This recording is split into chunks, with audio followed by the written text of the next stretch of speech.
nosotros tenemos una noción de lo que es el magnetismo.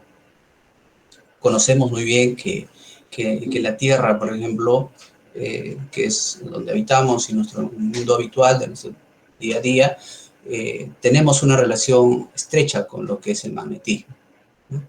La Tierra por sí sabemos pues que tiene un núcleo de níquel y de hierro, y eso hace que genere un campo magnético, ¿no? Entonces, precisamente este magnetismo pues nos va terrestre nos va a permitir que nos podamos liberar, digamos, o proteger de algunas partículas solares o algunos tipos de radiaciones solares que se va a emitir en el universo. Entonces, ciertas funciones, este tipo de magnetismo. Podemos conocer algo de magnetismo, ¿no? Entonces, otro concepto que podemos de un tiempo a esta parte recordar de nuestro colegio es lo que es los modelos atómicos de lo que vendría a ser un átomo desde un inicio, desde Demócrito hasta hoy en día, ¿no? Tenemos pues que Demócrito en un momento propuso incluso el término de lo que es átomo, que era una parte subatómica, pues que ya no tenía división, ¿no? Luego ya vinieron muchos más investigadores como Dalton, los cuales propuso que el átomo era una esfera pues compacta e indestructible, ¿no? A ello adiciona Thomson que no solamente era una esfera, sino dice pues que el átomo tenía pues partículas, ¿no? Partículas, y era cargado positivo, y es el famoso budín de pasas que lo conocemos. Entonces, luego tenemos a Rutherford, que nos deja un modelo atómico nuclear, donde nos dice pues que el átomo tiene un núcleo y que externamente a este núcleo pues hay partículas eléctricas que van a rotar o van a estar cerca, ¿no?, a lo que vendría a ser el núcleo, ¿no? Entonces, ya Niels Bohr es lo que implementa lo que es el modelo atómico planetario, ¿no? Aquí parte de que el átomo está compuesto por un núcleo y tiene una nube electrónica. Ubicar, digamos, a un electrón, ¿no? No necesariamente en una zona estricta definida, sino en toda una nube electrónica. El año de 1926, Schrödinger ya nos deja el modelo atómico mecánico cuántico, ¿no? Aquí ya hablamos sobre los niveles de energía, los niveles de transferencia de energía entre lo que vendría a ser las capas y subcapas y subniveles también del átomo, ¿no? Entonces, a modo de resumen, podemos decir pues que núcleo, ¿no? Dentro de la corteza vamos a encontrar a lo que vendrían a ser los electrones, y dentro de lo que es el núcleo vamos a encontrar lo que son protones y neutrones, ¿no? Entonces, debemos recordar pues que los electrones no describen órbitas, como ya veníamos diciendo, definidas, sino que en el modelo de Bohr ya nos define una zona llamada orbital, ¿no? Es una zona donde probablemente podemos encontrar los electrones girando a través de esa nube, ¿no? Entonces, la probabilidad de encontrar este electrón en esta zona es de un 95%, ¿no? Ahora, se distribuyen en diferentes niveles de energía, ¿no? Vamos a ver que más adelante de qué tipo se van distribuyendo en estas capas los electrones, ¿no? También sabemos pues que dentro de lo que son las propiedades del átomo, vamos a ver pues que el núcleo es el que va a determinar las propiedades físicas del átomo, ¿no? Entonces, ¿cuáles son estas propiedades físicas?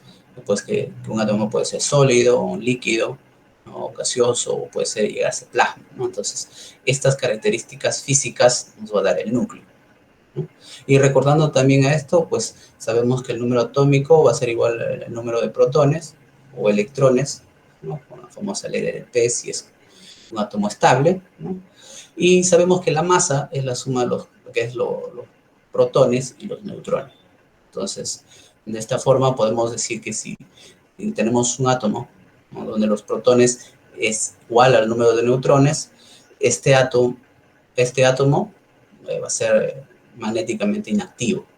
¿Okay? Entonces, lo mismo sucede con los electrones. Vamos a ver que en esta parte, pues, que los electrones nos van a determinar las propiedades químicas del átomo. ¿Okay? Entonces, la capa del orbital determinada del el nivel de energía del electrón. En este caso vamos a ver que la capa orbital, ¿no? Vamos a ubicar los niveles de energía, K, L, M, lo que vamos a ver más adelante. Cuando tenemos los protones y electrones son iguales, el átomo no tiene una carga neta, ¿no? Y en este caso, si hablamos de propiedades químicas, vamos a concluir que es químicamente inactivo. Ya habíamos visto un poco en la clase pasada sobre la historia de la resonancia y ubicamos a lo que eran los números cuánticos. Quien lo propuso el número cuántico, el cuarto número cuántico, hemos dicho que era Juan Pablo. Entonces, aquí, por ejemplo, podemos describir un poco más de lo que vendría a ser los números cuánticos, ¿no? Que son precisamente valores numéricos que nos van a indicar la posición de la energía del electrón, ¿no? En un átomo. Entonces, aquí, por ejemplo, tenemos el primer número cuántico, que vendría a ser una capa o un nivel, ¿ya? Y esta va a estar representada por el n, ¿no? El n puede ser 1, 2, 3, 4, ¿no? O también conocemos como la capa K, la capa L, la capa N, M y la capa N, ¿no? Sí. Eso puede llegar hasta 7 capas, probablemente. Entonces, el segundo número cuántico va a ser la forma del orbital o el subnivel, ¿no? Y esto va a estar simbolizado por la letra L, ¿no? Y este número de forma de orbital o subnivel va a estar dado por un número menor al número de capas o subnivel. O sea, va a estar desde cero hacia lo que es 1, hacia lo que es 2 y hasta n menos 1. ¿Okay? Luego viene el número cuántico magnético, que es precisamente este número cuántico secundario, pero ya en valores de menos en negativo, que sería menos L, ¿no? Es 0, y sobre lo que debería ser el positivo o el L positivo, que es la orientación básicamente del orbital o básicamente de la órbita. Y tenemos acá el cuarto número cuántico, que es la propuesta de Pauling, en las cuales nos dice pues que estos espines pueden estar dirigidos hacia lo que vendría a ser una dirección opuesta. En este caso podríamos mencionar al menos negativo y al más positivo, ¿no? Que ese es el spin o la rotación, en este caso de una partícula o en este caso de un electrón específicamente.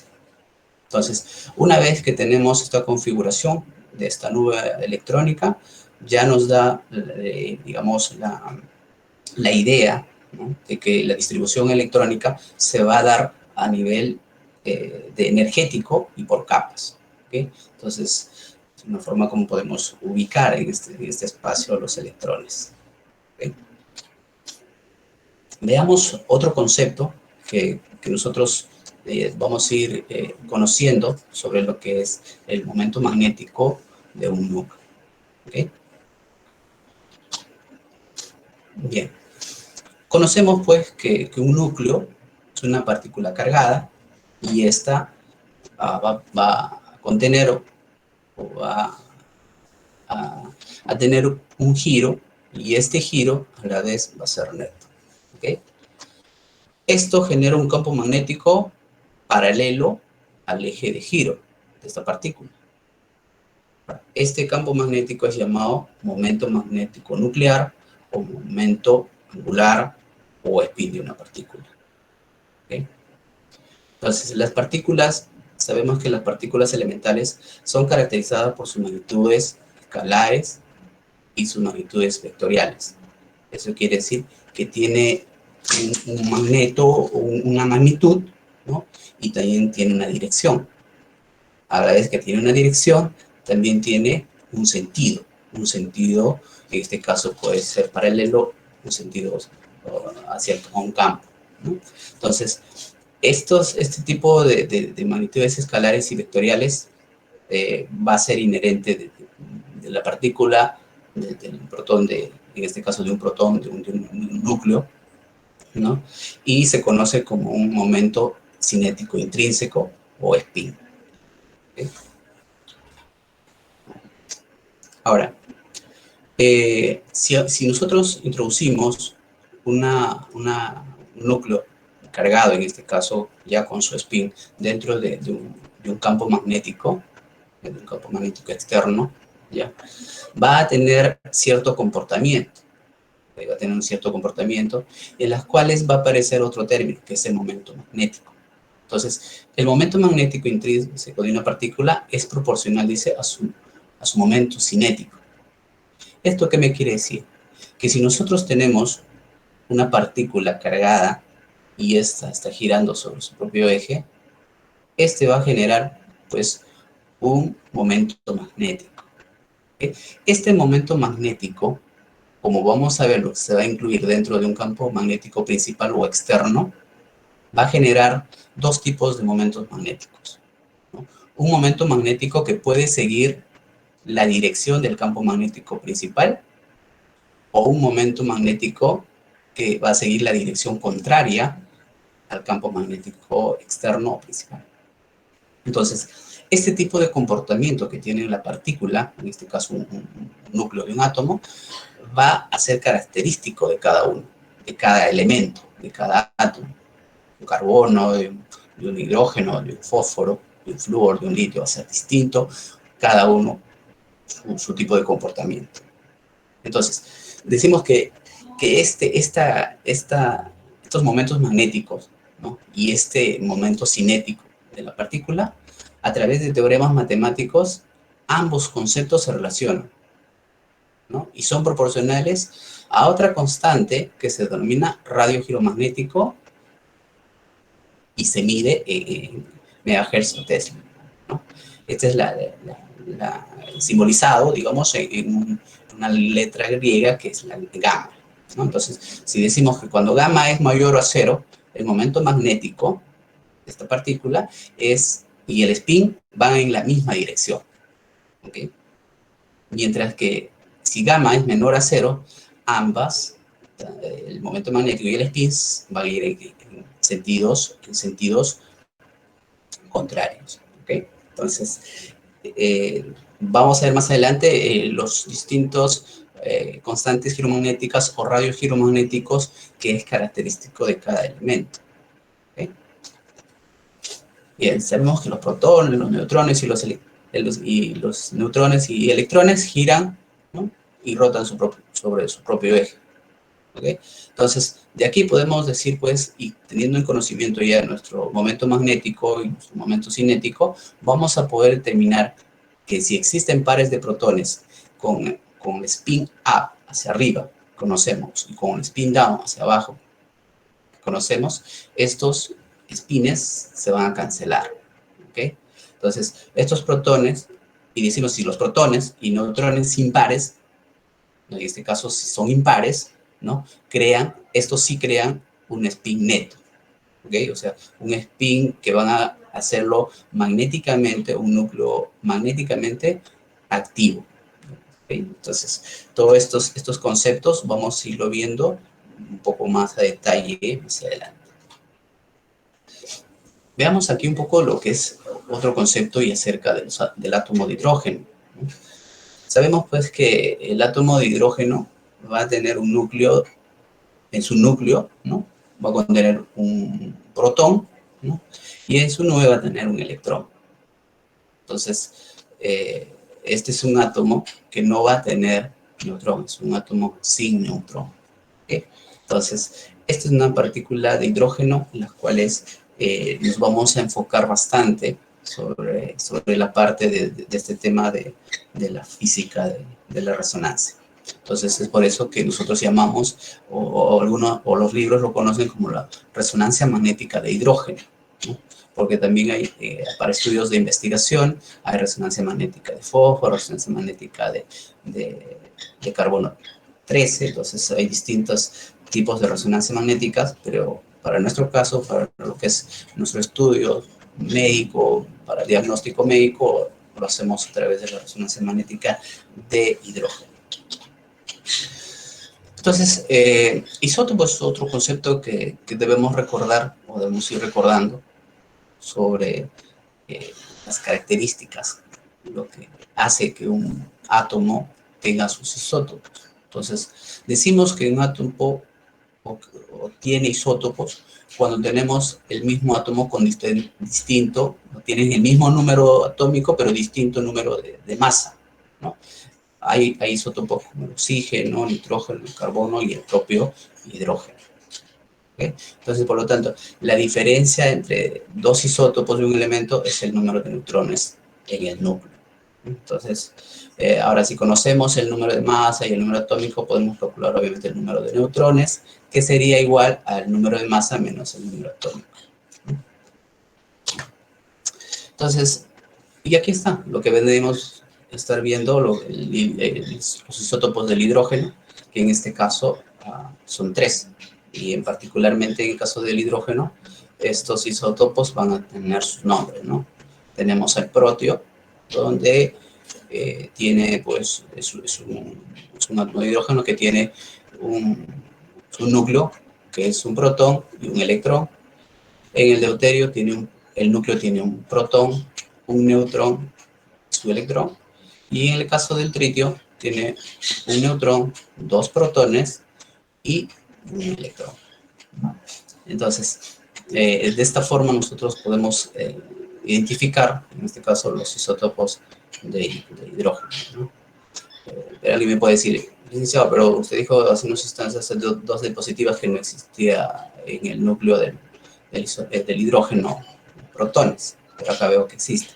Entonces, eso va a depender de la forma nosotros como lo vemos, del porcentaje, digamos, que vamos a encontrar dentro de lo que es, digamos, una molécula de agua, ¿no? Entonces, frente a ello, podemos decir, pues, en este caso, si ustedes ven en la primera línea, el isótopo de protio tiene una abundancia del 99.9%, ¿no? Mientras que el deuterio tiene una abundancia del 0.015%, ¿no? Esto es con respecto a los núcleos de interés biológico.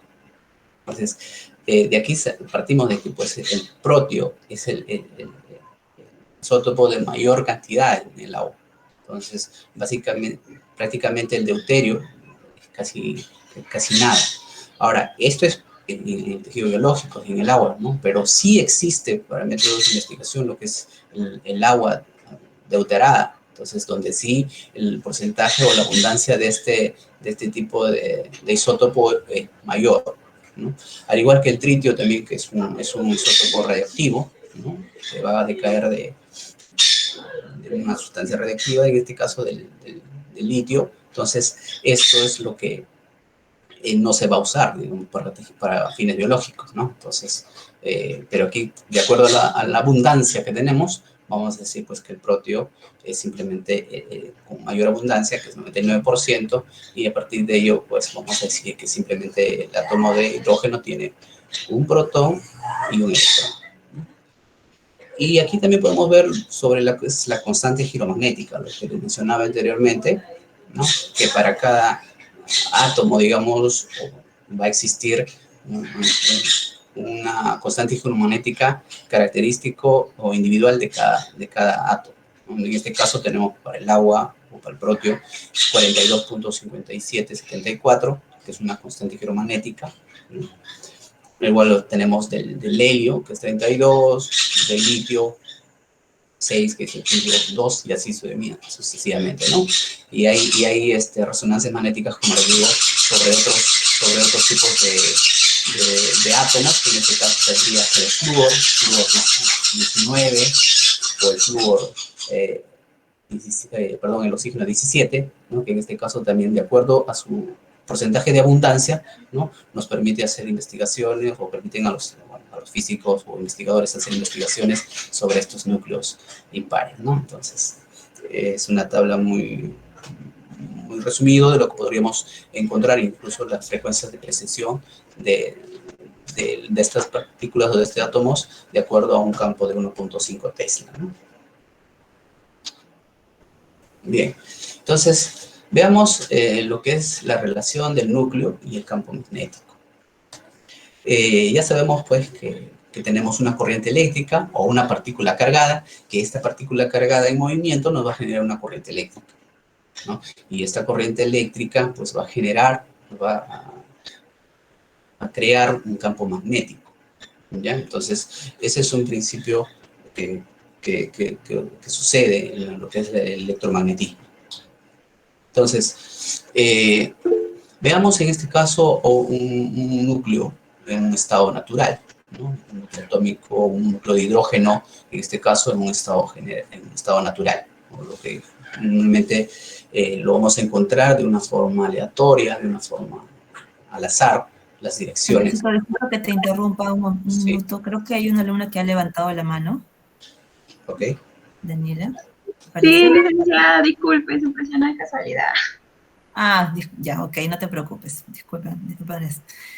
Pero chicos, si no, pueden de repente interrumpirnos si es que necesitaran hacer Sí, alguna sí, consulta. probablemente sí, sí. Si desean hacer alguna pregunta, pueden con toda confianza interrumpir, no, no Ok, hay problema. listo. ¿Ya? Bien, gracias. Entonces, de esta forma podemos ubicar los núcleos de hidrógeno, nuestros núcleos de hidrógeno en un boxel, por ejemplo, ¿no? Entonces, que está, como les decía, de forma al azar, de forma aleatoria, sus direcciones y obviamente con sus espines correspondientes. Entonces, si nosotros efectuamos el fenómeno, ¿no? Ya digamos, de magnetización, ¿no? Donde lo acercamos al cuerpo hacia un campo magnético principal, en este caso podemos introducirlo al resonador magnético, lo que vamos a tener primero es la magnetización. Y esto no es otra cosa que la alineación de estos espines aleatorios que está en un voxel o en su estado natural. Entonces, todos estos espines, todos estos núcleos se van a alinear siguiendo la dirección del campo magnético principal, ¿no? Entonces, esta alineación va a estar dada precisamente por una distribución que lo hace Boltzmann, ¿ya? Entonces, también es un físico austriaco que estudió acerca de todo esto, de lo que es los átomos. Entonces, esta distribución hacia lo que son, lo que veníamos mencionando, los spines up y los spines down, ¿no? Con dirección, con sentido, digamos, hacia arriba o sentido hacia abajo. Entonces, es la forma como se va a comportar cada elemento, cada átomo, digamos, que va a estar inmerso en el campo magnético principal. Entonces, si nosotros aquí en esta diapositiva nomás vemos pues cuántos espines, cuántos átomos están hacia la opción de up, vamos a ver más o menos hay 2, 4, 6, 7. 7 espines hacia arriba, o sea, 7 espines up, ¿no? Y 5 espines hacia abajo, en un sentido contrario, ¿no? Que deberían ser los espines down. Entonces, nosotros debemos recordarnos el tema de vectores, que en algún momento en la parte física, tanto del colegio como tal vez de la preparatoria vimos vectores, ¿no? Tenemos que si tenemos, vamos a ver pues que si dos vectores están de una misma magnitud obviamente y una misma dirección, tienen distinto sentido, estos se van a anular o se van a cancelar. Entonces, según esta distribución, vamos a ver pues que de estos 12 núcleos, protones que están, digamos, alineados, vamos a tener que dos de ellos van a quedar en la posición A, hacia arriba, ¿no? Porque los demás van a irse anulando según su dirección. Entonces, estos dos, comillas, y vamos a ver pues que como van a tener la misma dirección, el mismo sentido y obviamente tienen la misma magnitud, entonces vamos a hacer que estos dos espines puedan generarse o sumarse mediante otro vector mayor, más grande, ¿no? Que va a estar obviamente dependiente del campo magnético principal. Entonces, de esta forma vamos a generar un vector principal, las cuales, aparte de girar, este va a tener un movimiento, el cual es característico de las partículas que entran al campo magnético principal, ¿no? En este caso, este movimiento está bien conocida como la frecuencia de precesión, ¿no? La frecuencia de precesión, que es como una peonza que gira a través de su eje, que hace un movimiento, digamos, sinusoidal ahí también, que precesa, ¿no? Entonces, esta frecuencia de precesión es bien conocida como la ecuación del árbol, ¿no? Que básicamente calcula lo que es la velocidad de precesión, la velocidad con la cual hace este tipo de peonza. Entonces, y está, digamos, estrechamente relacionado, ¿no? Por el campo magnético principal. Depende del campo magnético principal, que está simbolizado por la B mayúscula, la vía mayúscula, ¿no?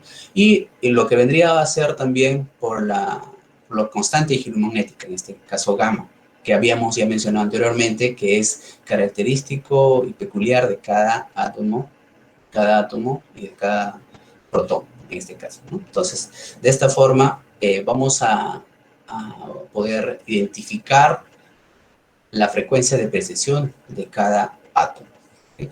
Para nuestro ejemplo, estábamos hablando del hidrógeno, ¿no? Y en este caso, la constante giromagnética del hidrógeno es 42.57 MHz sobre Tesla, ¿no? Y multiplicado por nuestro campo magnético principal, que es en promedio, digamos, de los equipos que tenemos en nuestro medio, es de 1.5 Tesla, ¿no?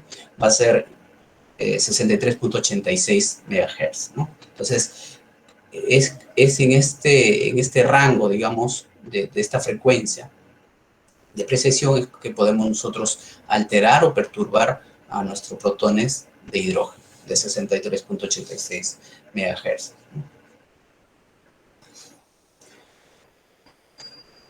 Cuando nosotros empezamos a estudiar sobre lo que son los spines, ¿no? Inmersos en el campo magnético principal, empiezan estos a precesar, vamos a tener, pues, como ya vimos, la velocidad de precesión, ¿no? Que es variable, digamos, con respecto a su dirección, pero la velocidad es la misma si hablamos del protón de hidrógeno. Entonces, va a llegar un momento más adelante, y esto es solamente un tema para poder estar ingresando la definición de lo que vendría a ser la coherencia de fase. La coherencia de fase no es otra cosa que el direccionamiento, ¿no? de los protones de hidrógeno hacia una misma dirección, hacia un mismo sentido, en este caso, ¿no? Entonces, hablamos de la velocidad de precesión que nos puede generar, más adelante vamos a verlo, una coherencia de fase. ¿Okay? Bien, regresemos a nuestro ejemplo, en los cuales teníamos pues este excedente, podemos decirlo así, de protones de hidrógeno que nos quedaban, digamos, luego de la distribución de Boltzmann, y veíamos pues que los protones en spin up se anulaban con los protones de spin down. Entonces, de estos dos, ¿no?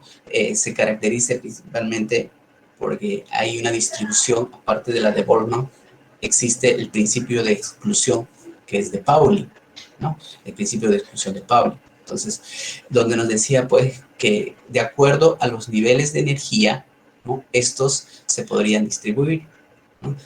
Donde los protones de mayor energía eran protones que se encontraban en el sentido inverso del campo magnético principal, mientras que los protones de baja energía, los protones o los núcleos de baja energía, se direccionaban o tenían el mismo sentido que el campo magnético principal. Entonces, esto quiere decir que los protones que son opuestos al campo magnético principal tienen mayor energía, ¿okay? Tienen mayor energía que los protones que están en la dirección y en el sentido del campo magnético principal. ¿Okay? Entonces, este es el principio de exclusión de Pauli. Entonces, espines que se alinean en sentido paralelo o antiparalelo del campo son los espines A hacia arriba y los espines A hacia abajo. Y se dice, pues, que hay un poco más de espines que se alinean en sentido paralelo, o sea, en la dirección del campo. Estos espines paralelos poseen un estado ligeramente de menor energía, como ya lo hemos visto, y los espines antiparalelos poseen un estado ligeramente superior de energía, ¿no? Bien, este exceso, digamos, para nuestro caso eran dos, en nuestro experimento, eran los dos núcleos, ¿no? Este exceso de espines, como le dijimos, se va a sumar y vamos a llegar por la sumatoria a una magnetización neta, ¿no? Esta magnetización neta, ¿ya? Y eso es lo que vamos a precisamente medirlo posteriormente en nuestro experimento o en nuestros exámenes de resonancia magnética, ¿no? Y esta magnetización neta va a aumentar con la densidad de los protones, ¿no? Obviamente, si tenemos mayores protones, o sea, mayor cantidad de este excedente, vamos a tener mayor magnetización neta. También va a aumentar cuando incrementamos el campo magnético principal. Pero no es lo mismo probablemente la magnetización neta de 1.5 Tesla con respecto a la magnetización neta de 3 Tesla, ¿no? Entonces, y también va a disminuir con el aumento de la temperatura, ¿no? Entonces, tenemos nuestros dos excedentes, nuestros dos núcleos de hidrógeno, que como les dije inicialmente lo sumamos y vamos a tener como por descomposición, en este caso de vectores, podemos tener una magnetización neta en el plano Z. ¿Ya? Hay una descomposición de vectores, la sumatoria de estas. Entonces, de forma que nosotros tenemos una cierta cantidad de protones spin up hacia arriba, pues la magnetización neta lo vamos a simbolizar por una flecha, digamos, mayor sobre el eje de Z, ¿no? Sobre el eje Z. Acuérdense que mientras nosotros estamos poniendo estas coordenadas es porque lo hemos ingresado al campo magnético principal, ¿okay? Ya podemos tener ahí una ubicación espacial de lo que vendría a ser nuestro experimento, o en este caso nuestro box de estudio, ¿no? Entonces, por eso es que la magnetización neta siempre va a seguir el eje Z. ¿Ok? Entonces, de esto podemos ver también otro concepto sobre lo que es la resonancia magnética, ¿no?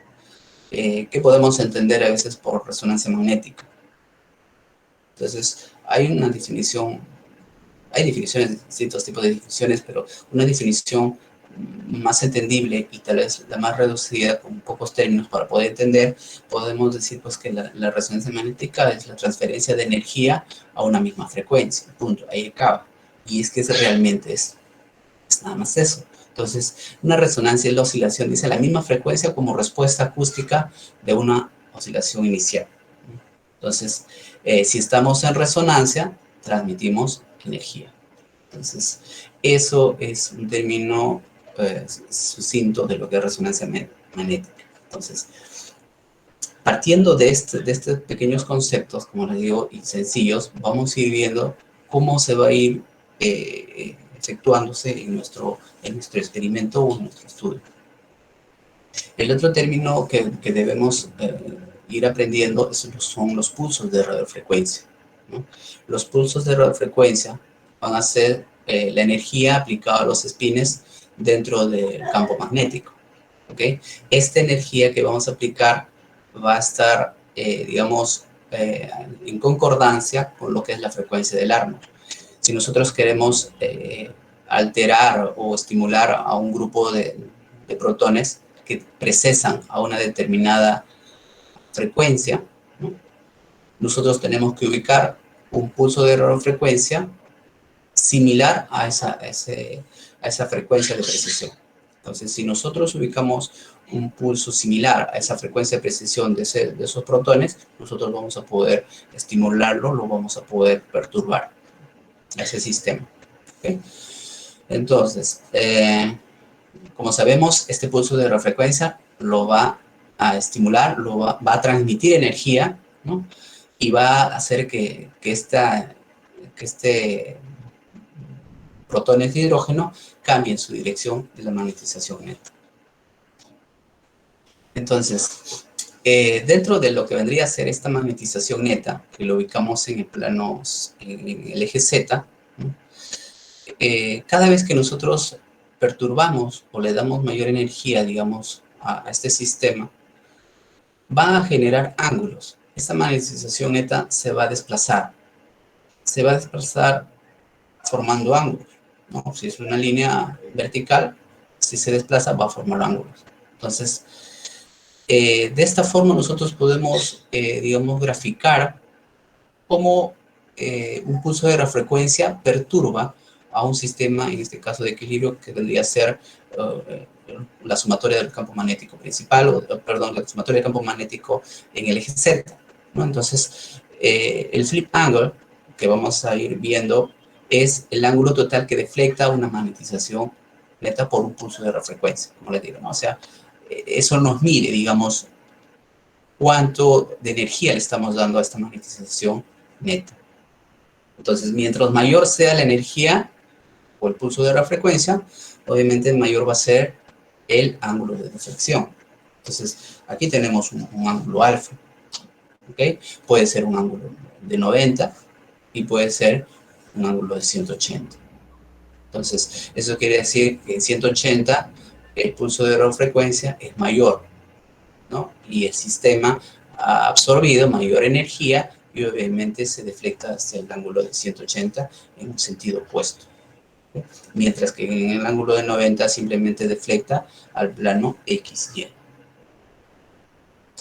Entonces, el pulso de 90 deflecta la magnetización hacia el plano XY y el de 180, que es mayor energía, deflecta y en la dirección opuesta a la magnetización longitudinal principal. Entonces, a medida que nosotros ponemos estos pulsos o prendemos o entregamos estos pulsos de radiofrecuencia, pues la perturbación que va a suceder en el sistema o en nuestro voxel o en nuestra muestra, ¿no? Y simplificada por nuestra magnetización longitudinal, lo que va a suceder es que simplemente va siempre a, ¿no? Lo que va a suceder es que va a deflectar, como les decía, nuestro pulso de nuestro plano Z hacia nuestro plano Y, ¿no? Es decir, es un pulso de 90 grados, ¿no? Y si fuera el caso, como les decía, de un pulso de 180, ¿no? Va a deflectar hacia el plano opuesto, ¿no? Ahora, puede ser, obviamente, pulsos de 90 y 180, y habíamos puesto inicialmente un pulso alfa, ¿no? Ese pulso alfa incluso puede ser puede estar entre 90, puede ser 85, puede ser 65 probablemente, o sea, puede ser un pulso variado, ¿no? En caso más adelante van a ver que las secuencias de spin echo tienen pulsos de 90 a 180, pero las secuencias ecogradientes tienen un tipo de pulsos que es menor a estos ángulos de deflexión, ¿no? Okay. Entonces, el fenómeno que nosotros vamos a tener, digamos, en resonancia magnética, va a ser lo que es la magnetización, la excitación y la relajación. Entonces, en el proceso de relajación, ¿no? Vamos a tener un efecto de lo que es la medición de la señal, ¿no? Pero a un inicio, cuando nosotros introducimos la primera parte de lo que es la magnetización, introducimos a nuestro cuerpo a lo que es el resonador magnético, vamos a tener dos tipos de magnetización, ¿no? Uno en el plano Z, como veníamos diciendo, y otro en el plano XY, ¿no? Entonces, esos son las componentes que vamos a ir viendo y manejándolo a medida que nosotros vamos dándole ciertos usos de radiofrecuencia, ¿okay? Entonces, De esto tenemos que decir que solo la magnetización que está en el plano MX, o en este caso XY, perdón, va a producir las señales medibles. O sea, solamente los que se deflectan hacia lo que es el plano de 90 grados, ¿no? Entonces, estos son nuestros fenómenos de resonancia magnética, lo que es la magnetización, la excitación y la relajación. Entonces, vamos a verlo, porque en la siguiente diapositiva, en la siguiente parte, vamos a explicarlo más detalladamente, pero si nosotros haríamos un experimento así rápido, ¿no? Un resumen sería, si nosotros aplicamos un pulso de 90 grados, vamos a ver que la magnetización no sé, longitudinal va a deflectar los espines hacia el plano transversal, ¿no? Y si nosotros apagamos la radiofrecuencia, en este caso la energía que le damos y colocamos una antena, los espines van a tender a volver a su estado original, ¿no? Al regresar produce una señal, la antena receptora.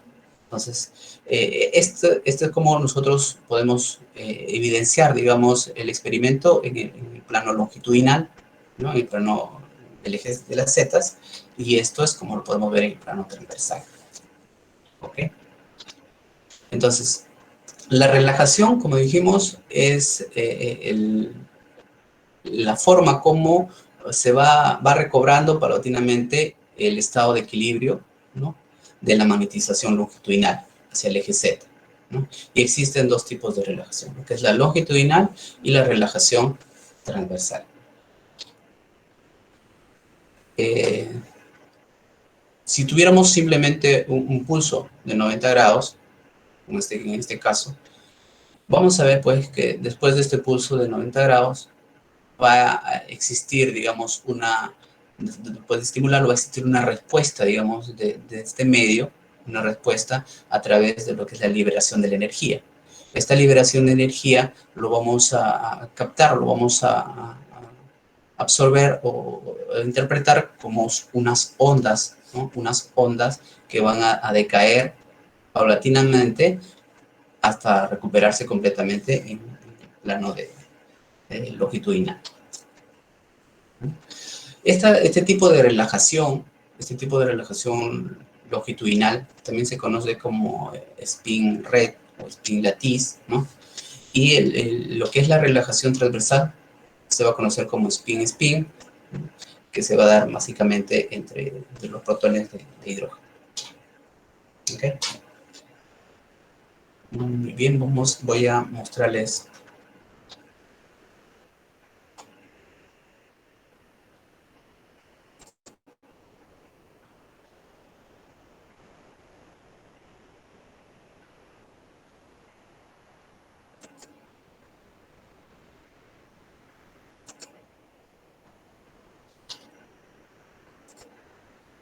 otros conceptos, un momento.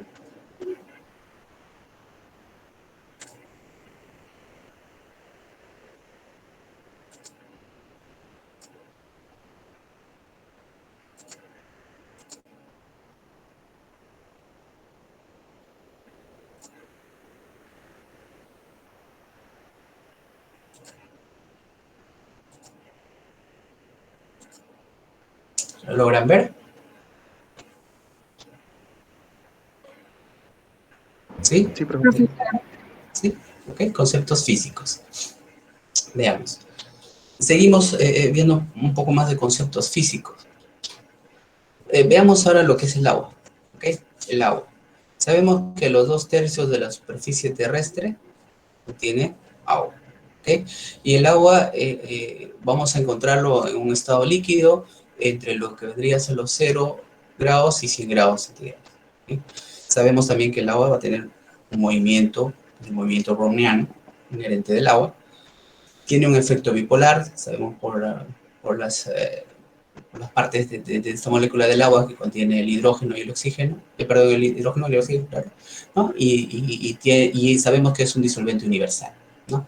Tiene una elevada fuerza de cohesión, ¿no? A través de sus enlaces. Tenemos puentes de hidrógeno, sabemos que es tan fuerte que podemos decir que el agua, por ejemplo, es un elemento que es difícil de de comprimirlo, ¿no? Es difícil de reducir su tamaño a través de la compresión, ¿no? Porque sus fuerzas, sus enlaces de puentes de hidrógeno son bien fuertes. Tiene una elevada fuerza de adhesión, ¿no? Esto es en base, prácticamente cuando nosotros hablamos de la capilaridad, ¿no? Cuando el agua se puede transportar de una forma por los capilares, ¿no? Ese es el principio de, digamos, cómo en las raíces, en las plantas, por ejemplo, las raíces puedan transportar hacia las copas de los árboles o las puntas de las plantas, ¿no? Entonces, esas son una de las características del agua, y también tenemos lo que vendría a ser el gran calor específico que posee el agua, ¿no? O sea, puede almacenar, ¿no? El calor, el agua. Entonces, el agua es un termorregulador dentro de nuestro cuerpo, de nuestro tejido biológico.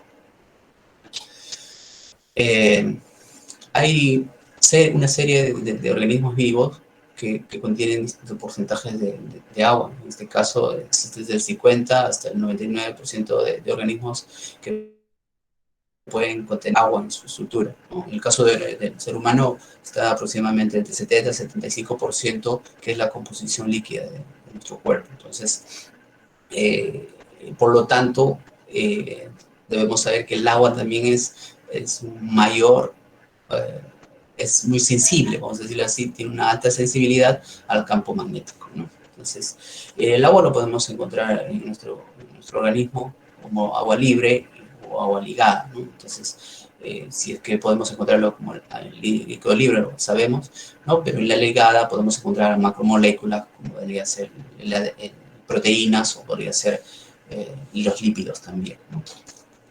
Entonces, una molécula de agua eh, lo vamos a encontrar de una forma con unos enlaces de puente hidrógeno entre el oxígeno y el hidrógeno, y lo que es enlaces covalentes, ¿no? Dentro de una misma molécula, entre lo que es el oxígeno y el hidrógeno también, ¿no? Entonces van a tener, como dijimos anteriormente, dos zonas polares, el bipolar. Por las zonas positivo vamos a encontrar el hidrógeno, y por las zonas negativas la parte del oxígeno, ¿no? Entre ambas moléculas de hidrógeno vamos a tener una angulación de 104.5 grados. Otra molécula que debemos conocer es la molécula del fosfolípido. Con que el fosfolípido vamos a encontrar básicamente en todas las membranas celulares, ¿no? Entonces, la composición de estas moléculas, pues también debemos recordar que está conformada, también es bipolar, por una cabeza polar y las colas no polares. La parte polar está por el grupo fosfato y el glicerol, y la parte no polar está por el ácido graso, ¿no? Licenciado, Sí, disculpe, ¿está avanzando el PPT o la diapositiva? sí, está avanzando. ¿Se nota? ¿Está avanzando? Bueno, no sé si será yo No, nomás que lo profesor. veo en la segunda No, diapositiva no. Se quedó en la diapositiva. La 2. ¿No? No, pero en la segunda diapositiva se quedó. De ahí está inmóvil ahí, la imagen. A ver, la imagen del agua y la molécula. ¿Se ve la molécula de agua? No, es la segunda diapositiva del agua y las pequeñas características que estaba mencionando de esta, ¿no? Ahí se quedó. La imagen del planeta Tierra ahí, segunda diapositiva. Se quedaron las propiedades del agua. A ver, voy a entrar de nuevo. Parece que no he estado corriendo, Andrés. Ok.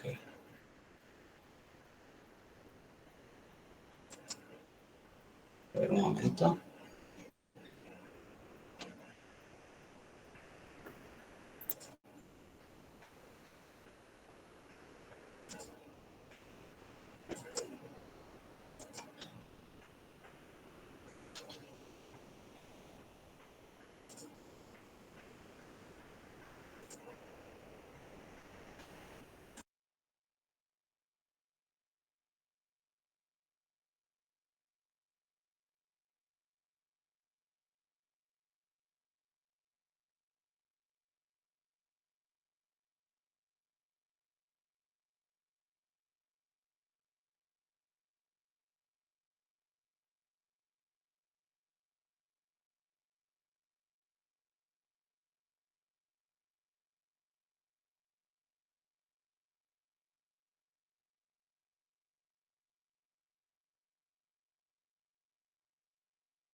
¿Ahora sí?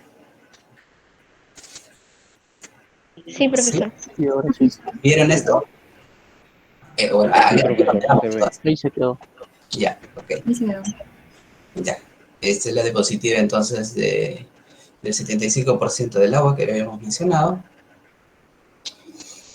La molécula de agua con su polaridad y sus enlaces, puentes de hidrógeno, sus enlaces covalentes, y la molécula de fosfolípido, ¿no? La molécula de fosfolípido también es bipolar. Lo que les decía es aquí, por ejemplo, hay que tener en cuenta el ácido graso. El ácido graso tiene también bastante componentes metilo, que es el CH2, y vamos a tener bastante cantidad de hidrógeno para el estudio también más adelante.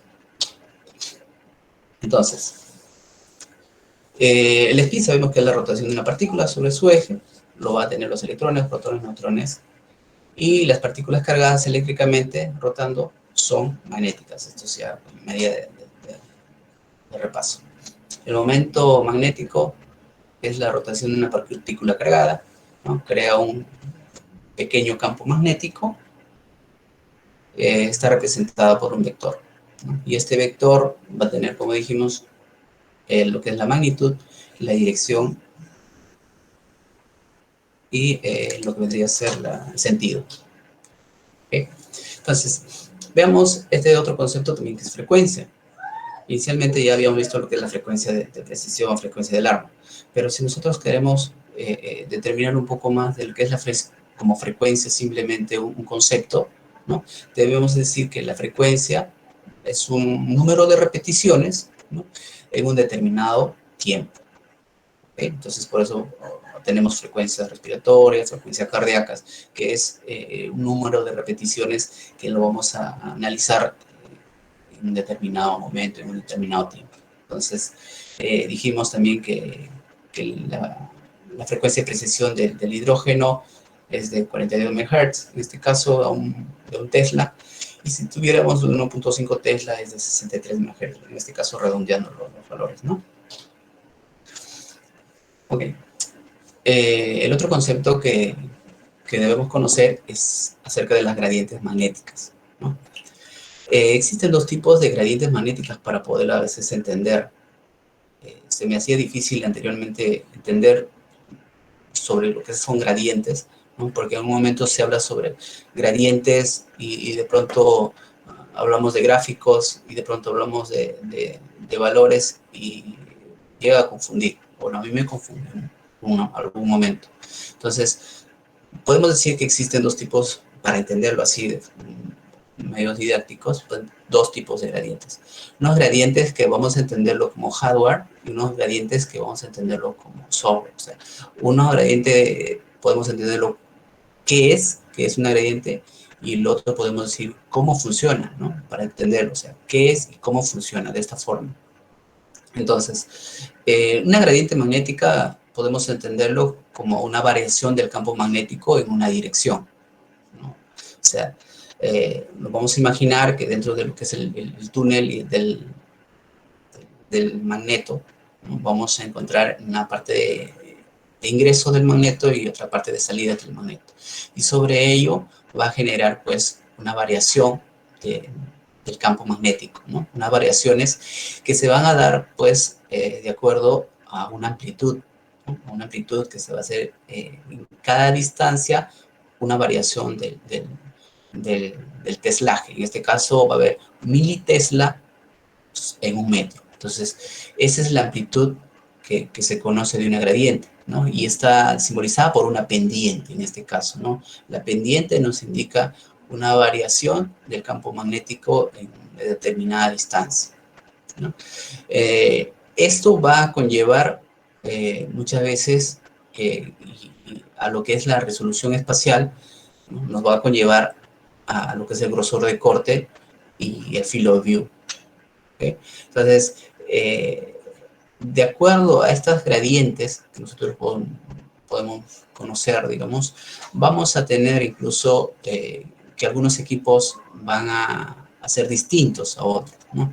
Generalmente, pues, cuando, digamos, una empresa o alguna persona quiere hacer una clínica y quiere adquirir un resonador magnético o un tomógrafo, si es un tomógrafo, básicamente uno piensa y cree que teniendo un tomógrafo, pues, de mayor corte es obviamente lo mejor, ¿no? Entonces, lo que se ve en tomografía, por ejemplo, es que el tomógrafo va a costar más probablemente porque tiene mayor capacidad o tiene la capacidad de hacer cortes más finos, ¿no? Entonces, cuanto cortes más finos y tiene una resolución temporal más rápida, pues obviamente son más caros, ¿no? Entonces, lo que vendría a ser algo similar acá en resonancia magnética es que si un resonador tiene unas potentes gradientes, ¿no? Va a ser más caro, ¿no? En el sentido de que es un potente equipo que puede ser lo más rápido en las secuencias, puede hacer cortes finos, ¿no? De acuerdo a este tipo de gradientes, ¿no? Cuanto mejor su gradiente, ¿no? Tiene mayor amplitud de miliotelaje en un metro, ¿no? Que puede ser a veces 100 militesla por metro, ¿no? O 100 militesla por metro, pues son más caros que obviamente los que tienen por, ¿no? Entonces, dependiendo de estas gradientes, nos van a dar, digamos, como mencionamos acá, la resolución espacial, nos dan el grosor de corte y nos dan el field of view, ¿no? Entonces, por ejemplo, vamos a necesitar para evaluación de lo que es próstata o para evaluación de lo que podría ser glándulas renales o tal vez páncreas, imágenes con un field of view reducido, entonces sin perder obviamente lo que vendría a ser una resolución espacial, ¿no? Entonces, las gradientes son los que nos van a permitir tener un mejor desarrollo o adquisición de estas imágenes para un mejor diagnóstico, obviamente, ¿no? Entonces, las gradientes en esta parte, viéndolo como hardware, pues es muy importante, digamos, las gradientes para un equipo de resonador magnético. Ahora, viéndolo cómo funcionan estas gradientes, digamos, esta variación del campo magnético, tienen una función, digamos, intermitente, tienen una función de forma, digamos, pulsátil, digamos, ¿no? Va a haber un momento que se va a prender y luego se va a apagar. O sea, podemos entender, dentro de este campo magnético va a haber variaciones del campo magnético, obviamente inducidas, ¿no? Debemos recordar también que hay variaciones del campo que no son inducidas, sino que son por error, digamos, de la homogeneidad del campo, ¿no? Pero en este caso estamos hablando de unas gradientes magnéticas inducidas, creadas, modificadas, ¿no? Modificadas obviamente, para conveniencia de la investigación. Entonces, estas gradientes que van a modificar el campo magnético principal, ¿no? Van a ser, como les digo, de forma intermitente. Vamos a entenderlo que son de forma pulsátil. Lo prendemos, lo apagamos. Lo prendemos, lo apagamos. Entonces, de esta forma, vamos a ver más adelante cómo vamos a generar una ubicación espacial incluso de la señal. Entonces, si nosotros queremos graficarlo, queremos, digamos, ir dibujando cómo funciona una gradiente en un diagrama temporal, en los cuales incluye el tiempo y la intensidad de esta gradiente, lo vamos a llevar a este plano cartesiano, ¿no? Entonces, en el eje de las X vamos a tener aquí lo que vendría a ser el tiempo, ¿no? La imagen ¿Se ve el cursor? Si es que yo muevo, ¿se ve aquí el cursor? Sí, profesor. Sí se ve, profesor. Ok, sí se ve el cursor. Entonces, si ustedes se fijan aquí, es en este gráfico en el cual vamos a poner en este eje el tiempo y en este eje lo que es la intensidad de una gradiente, en este caso está en el eje Z, ¿no? La intensidad, ¿no? Que está en los valores de militeslas sobre metro. Vamos a ver pues que en un determinado tiempo, en un T1, vamos a prender la gradiente, vamos a prender la gradiente y este va a alcanzar un punto máximo y se va a mantener prendido durante una variación del tiempo y después lo vamos a apagar. Lo vamos a simplemente apagar. Entonces, de esta forma podemos simbolizar espacialmente en el tiempo cómo se prende y se apaga nuestra gradiente, ¿no? Entonces, ahora, esto es con fines didácticos, se prende y se apaga en una variación del tiempo. Pero nosotros, si queremos hacer un poquito más, digamos, de análisis de esta gráfica, podemos decir que realmente no se instala de una forma inmediata, sino que tiene un tiempo en las cuales a través de una rampa se va a instalar. O sea, es como un foco, ¿no? Un foco cuando se enciende, bueno, a nuestra simple vista, una bombilla se enciende y nos da la luz. Pero si filmáramos y lo pasáramos en cámara lenta, ¿no? Vamos a ver que el foco poco a poco empieza a hacerse más intenso hasta lograr encenderse, ¿no? En este caso, las gradientes es así. Empieza en un punto determinado y tiene un tiempo en los cuales va a alcanzar su máximo valor de esta gradiente, ¿no? Y se va a mantener. Y va a decaer de la misma forma como se ha instalado. Entonces, ese tiempo en los cuales desde el punto cero hasta su punto máximo de la intensidad de esta gradiente se conoce como el runtime, ¿no? Entonces, es el tiempo en los cuales se instala una gradiente en el tiempo, ¿ok? Entonces, esto, por ejemplo, algunos equipos o algunas marcas o empresas pueden variar, ¿no? O sea, pueden tener un runtime rápido, pueden tener un runtime lento, entonces todo eso depende obviamente del tipo de gradiente que puede tener el equipo, ¿no? Ahora, lo otro, lo importante que también debemos mencionar con respecto a las gradientes es el slew rate. El slew rate es un cociente que va a estar dada por la intensidad de la gradiente sobre el runtime, ¿no?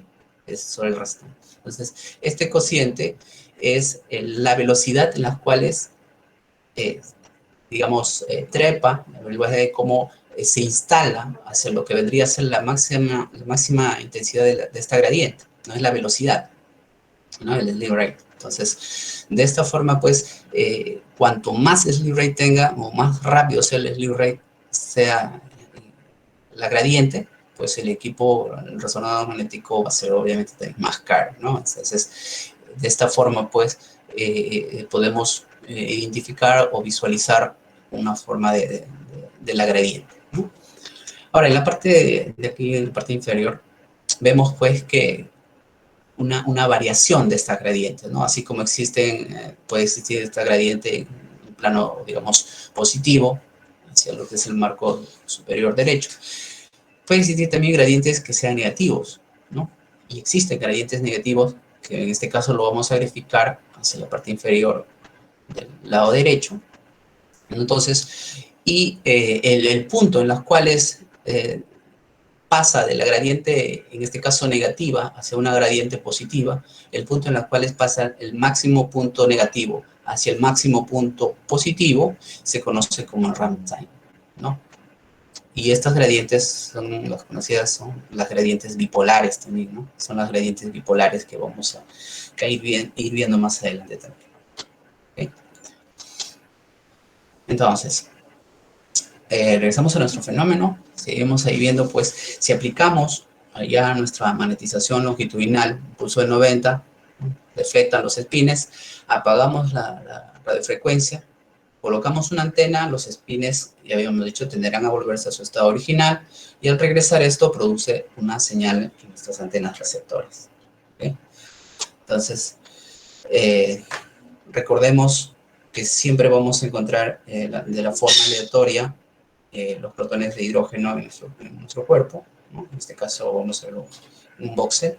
Sabemos también que frente a un campo magnético principal, estos se alinean, ¿no?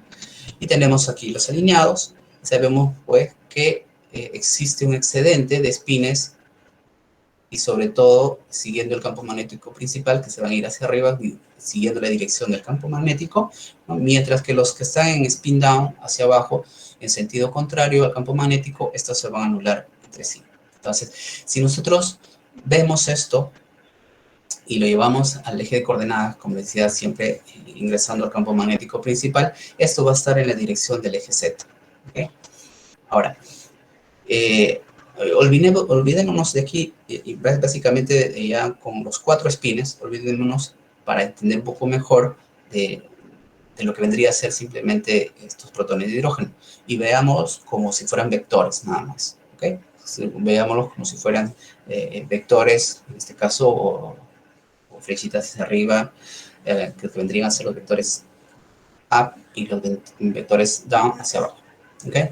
Entonces, si nosotros, para nuestro fácil entender, contamos aquí, vamos a ver pues que tenemos hacia arriba 8 vectores y hacia abajo 4 vectores. ¿Okay? Entonces, de esta forma podemos analizar y decir pues que el vector hacia arriba, vector up, se puede y se anula con el vector hacia abajo, en este caso el vector negativo, ¿no? Un vector positivo se anula con el vector negativo.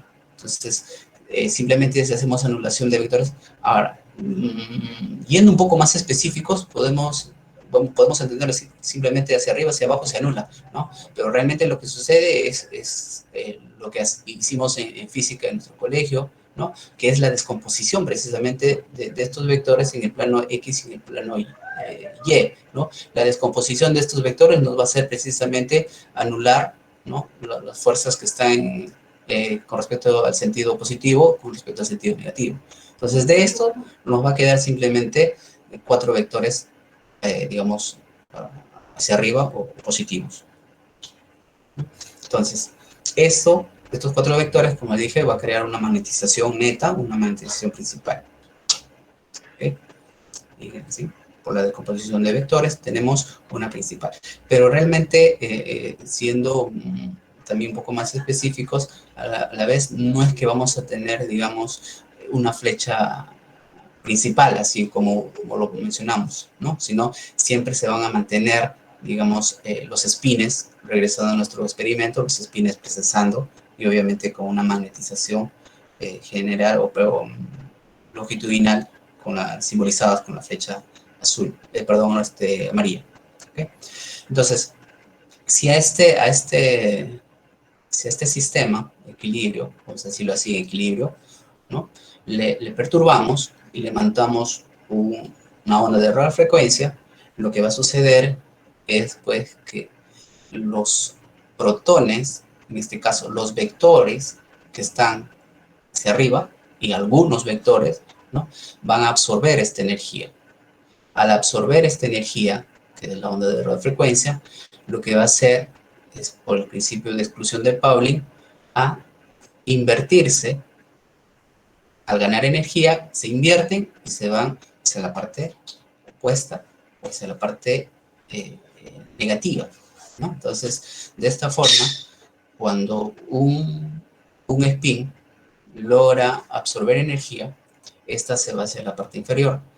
Y al irse a la parte inferior, en este caso 2, aquí tenemos 2 para nuestro ejemplo, al irse a la parte inferior, esto, igual por descomposición de vectores, va a tener que eliminar a un vector superior, ¿no? Va a tener que eliminar a un vector superior. Y de la misma forma, este otro vector, y por descomposición de vectores, va a tener que eliminar a un vector superior.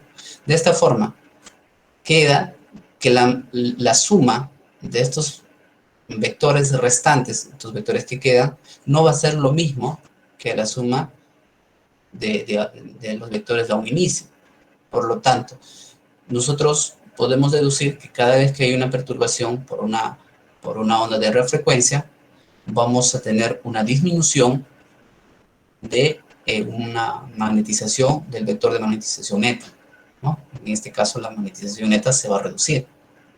Entonces, esto es lo que va a suceder cada vez que nosotros perturbamos nuestro sistema, nuestro experimento, ¿no? nuestro grupo de protones. ¿Okay? Entonces, y mientras está encendida, vamos a decir, mientras está encendida esta frecuencia esta frecuencia este pulso de refrecuencia, va a pasar otra cosa, digamos, paralela, ¿no? Va a entrar en fase, lo que habíamos visto, la coherencia de fase, va a entrar en fase estos protones que estuvieron hacia arriba y que quedaron hacia abajo. ¿Ya? O sea, los que quedaron hacia abajo van a estar en fase con los que quedaron hacia arriba. Y esto, si nosotros descomponemos también matemáticamente los vectores, vamos a generar una resultante en el plano transversal. ¿Okay? Vamos a agarrar nuestra regla y empezamos a descomponer estos vectores, y las finales nos va a quedar en el plano Y, nos va a quedar una resultante. Esto es obviamente una foto de microsegundos en un instante, ¿no? Porque esto sigue girando, esto sigue moviéndose, sino para fines, como le digo, didácticos, está simplemente una foto instantánea en las cuales se mantiene el pulso de refrecuencia y se mantiene la coherencia de fase. ¿Okay? Se mantiene la coherencia de fase. Entonces, de esta forma, se genera, cada vez que hay un pulso de refrecuencia, lo que sucede es una disminución de la magnetización longitudinal, y se va a generar lo que vendría a ser una magnetización transversal. ¿Ya?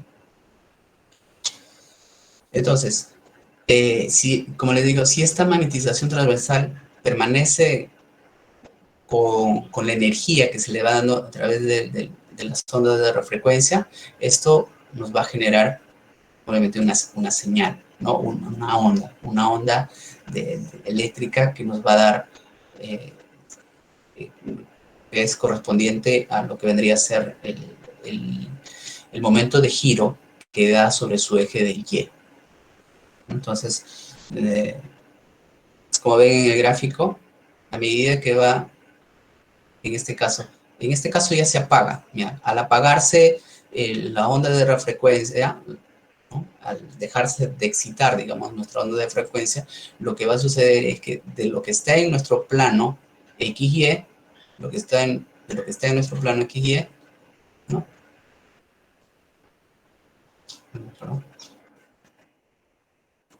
De lo que está en nuestro plano XY, ahí se activa, empieza la relajación, y a medida se va recuperando, nos va generando una señal. ¿Okay? Nos va generando una señal. Es por eso que dijimos en un inicio, la lectura se va a dar en el plano de 90 grados en este caso, o en el plano XY. ¿Bien? Entonces, si nosotros a un inicio, después de nuestra magnetización transversal, vamos a ver pues que está en el plano, nuestra magnetización en el plano transversal, en el plano XY, ¿ya? No vamos a tener ninguna magnetización en el plano Z. ¿Por qué? Porque vamos a tener en este caso 3 hacia arriba, 3 hacia abajo, por lo tanto es 0. En Z va a ser 0, en el eje Z va a ser 0. Pero a medida que va, digamos, dando la señal, o va entregando la señal hacia lo que es el medio, para nuestro experimento, entonces se va generando lo que es la relajación longitudinal. Se va generando de nuevo nuestra magnetización longitudinal.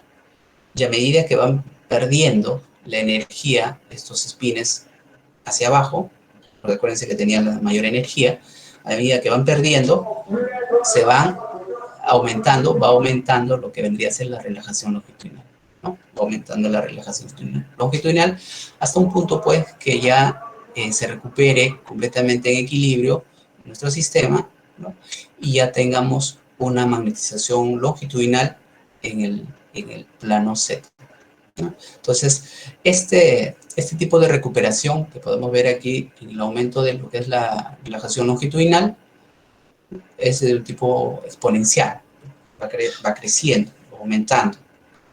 Entonces, esto está simbolizado, ¿no?, por una curva que se va a llamar la curva de relajación longitudinal, ¿no?, o también conocida como la curva T1, ¿okay?, que va a ser, no es otra cosa que la relajación con respecto a lo que es la magnetización, ¿no?, a medida que va creciendo, con respecto al tiempo, Entonces, de esta curva podemos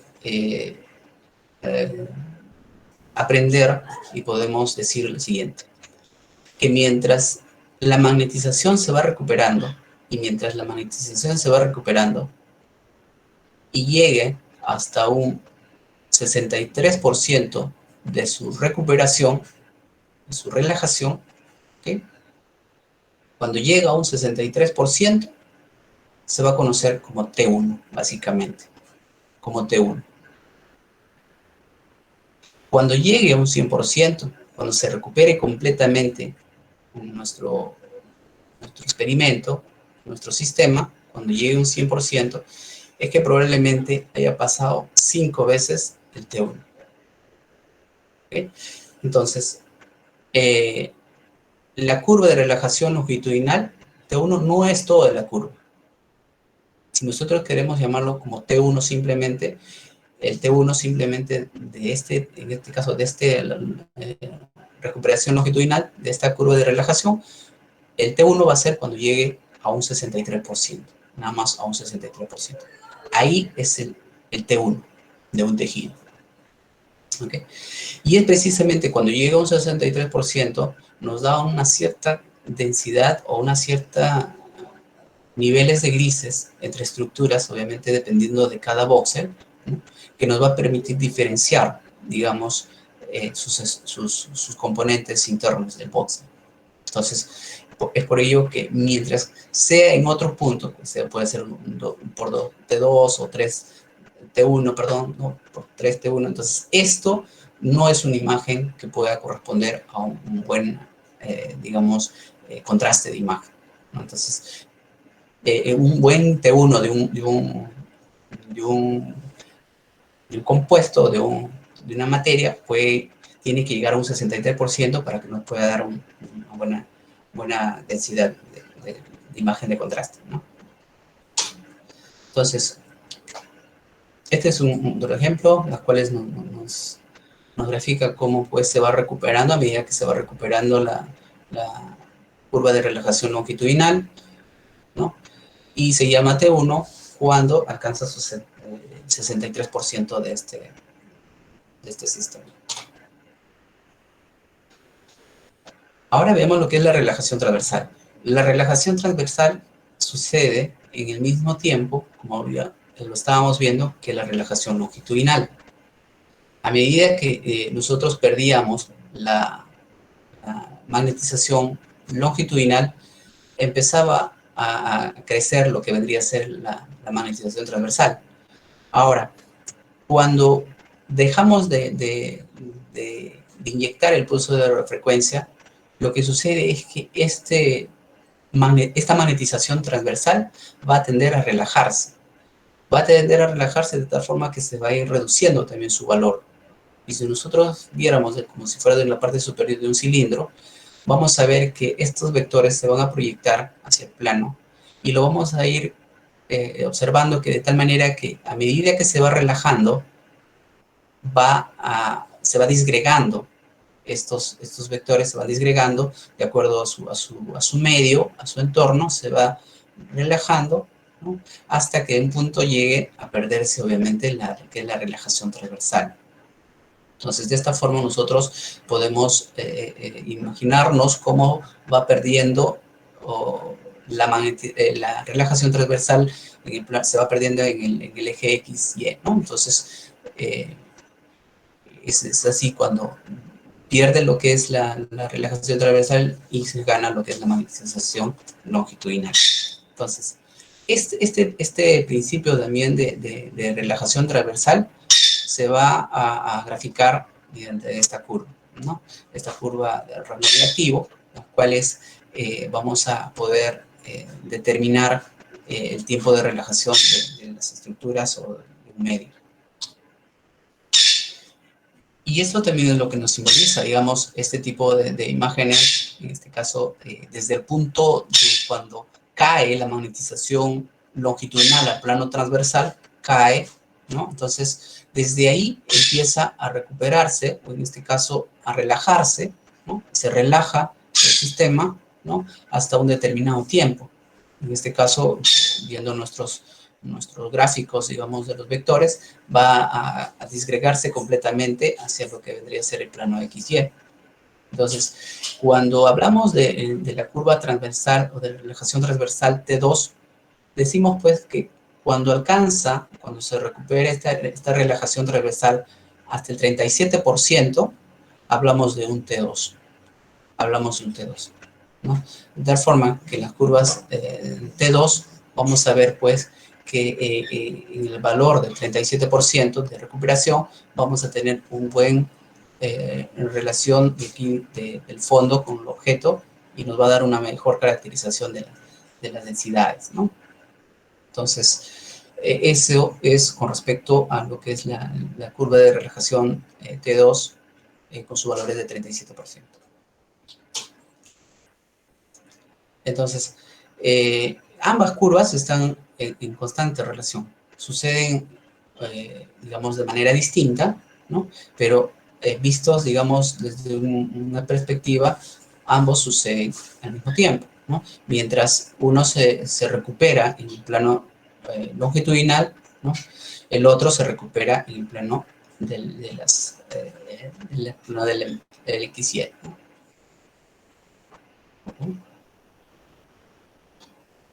Creo que tuve un problema.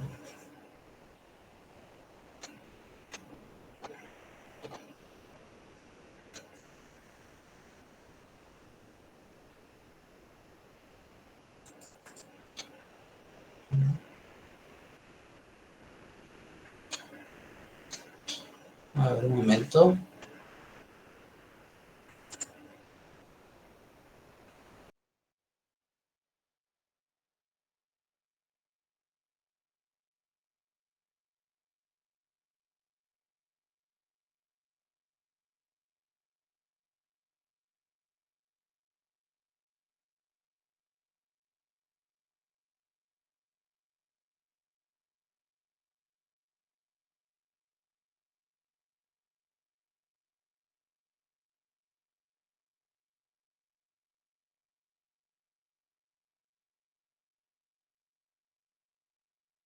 Un momento, por favor. Tenía un problema aquí con mi computadora.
Ok.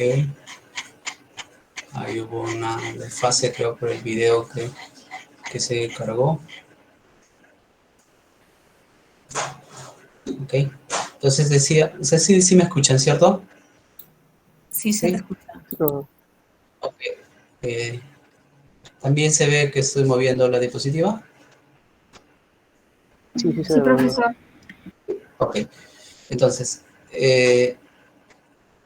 decía pues que ambas curvas están relacionadas, ¿ok? Pero suceden de forma independiente. Pero a la vez, digamos, va a depender de la perspectiva que nosotros lo veíamos en esta parte, ¿no? A medida que sucedía lo que es la relajación longitudinal, ¿no? Sucedía lo que debería también ser la relajación transversal. ¿Okay?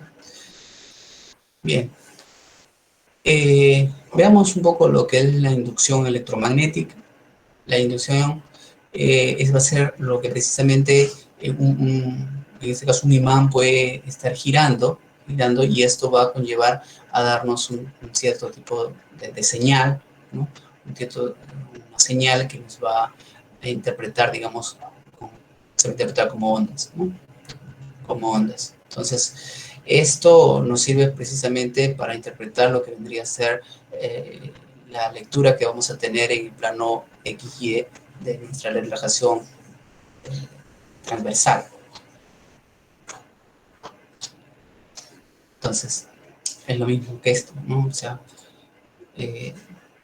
sabemos, recordamos pues que nuestra magnetización inicialmente va a empezar lo que vendría a ser la magnetización en el plano Z, ¿no? Y va a decaer de forma de espiral.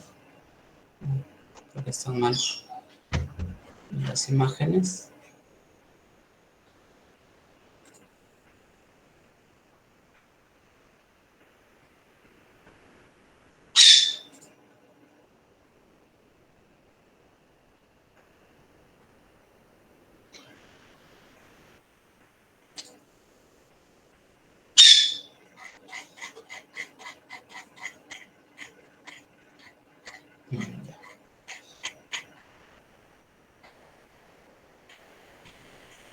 Ya, va a decaer entonces en forma de espira lo que vendría a ser la magnetización longitudinal. ¿Okay?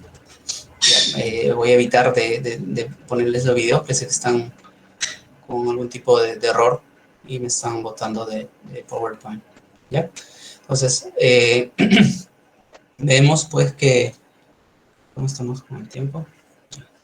Vemos pues que la relajación... perdón, lo que es la relajación transversal se va a dar precisamente luego de lo que vendría a ser la magnetización longitudinal, ¿no? La magnetización longitudinal es alterada por un pulso de radiofrecuencia y esto va a decaer sobre el plano XY, y después de que dejamos de usar el pulso de radiofrecuencia, va a tender a elevarse o a recuperarse en forma de una espiral, ¿no? En forma de una espiral. Ahora, esto obviamente puede ser de un tejido o de dos tejidos, que nos va a generar señales, ¿no? Una señal 1, una señal 2, y que lo vamos a encontrar dentro de un voxel, y para poder interpretar ese voxel vamos a tener que sumar, digamos, estos dos tipos de señales que son en forma de ondas, ¿no?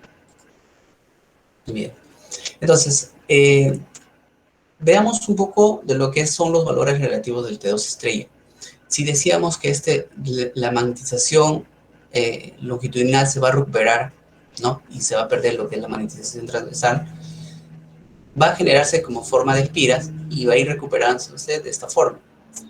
Hemos explicado, ¿no? Entonces, si nosotros lo graficamos en un plano, lo vamos a poder identificar de esta forma, cómo se va perdiendo, digamos, la energía, o recuperando o dando hacia el medio esa energía absorbida por las ondas de radiofrecuencia, de tal forma que va a recuperarse en su totalidad en el plano Z, ¿no? Entonces, a este tipo de simplemente experimento que podemos hacerle alterando o perturbando un medio o un grupo de protones de hidrógeno con una onda de la frecuencia, ¿no?